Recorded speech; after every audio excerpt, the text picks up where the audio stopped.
మనిషి చనిపోయిన తర్వాత కూడా ఆ మనిషి అవయవాలు దానం చేయడం వలన నలుగురి జీవితాల్లో వెలుగునివ్వొచ్చని, ఇదొక మహాదానమని, అవయవ దానం గురించి ప్రతి ఒక్కరూ అవగాహన చేసుకోవాలని జనసేన పార్టీ పీఠాపురం నియోజకవర్గ నాయకులు డాక్టర్ పిల్లా శ్రీధర్ కోరారు.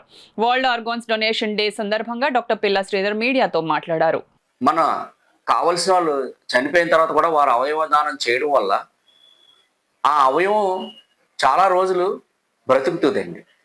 దానివల్ల ఒక జీవితం, ఒక అవయవదానం చేయడం వల్ల మన కేవలం మనం చనిపోవడమే కాకుండా చనిపోయినప్పుడు కనీసం ఒక 5, 6గురికి మనం వేరే జీవితాన్ని ఇచ్చిన వాళ్ళం అవుతాము.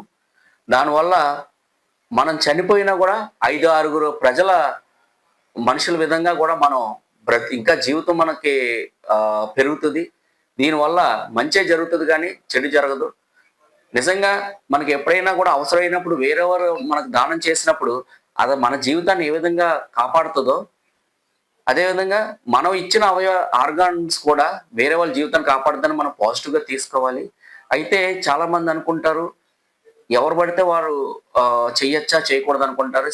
అవయవ దానం అన్నది మనం ఇప్పుడు కేవలం కన్సెంట్ మాత్రం ఇస్తాం. రేపు పొద్దున్న మనకి ఏదైనా జరిగినప్పుడు మన అవయవాలు ఉపయోగపడే సందర్భంలో దాన్ని అప్పుడు మన పేరెంట్స్ వారికి కూడా చెప్పిన తర్వాతే మనకి చేస్తారు. కాబట్టి ఒక ఒక డెత్ వాడితోనే ఎండ్ అవ్వకుండా అది ఒక 5, 6గురి జీవితాలకి ఉపయోగపడుతుంది. కాబట్టి వీలున్నంత వరకు కూడా దీని మీద మీరు అవగాహన తెచ్చుకోండి.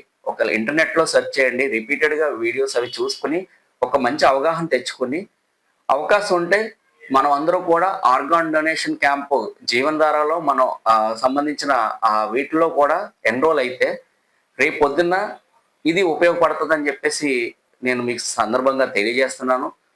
సో అవయవదానం చేయడం వల్ల మంచే జరుగుతుంది కానీ చెడు జరగదు. మన జీవితం మనతో ఎండ్ అవ్వకుండా అనేక జీవితాలకి వస్తుంది. అంటే ఒక విత్తనం మొక్కలా ఎలా మారి 10 మందికి ఉపయోగపడుతుందో మన జీవితం సమాప్తం అయ్యే సందర్భంలో మనం 10 మందికి ఉపయోగపడే విధంగా ఉంటది. కాబట్టి ప్రతి ఒక్కరు కూడా దీని మీద ఒకసారి ఆలోచించాలని చెప్పేసి నేను మనస్ఫూర్తిగా కోరుకుంటూ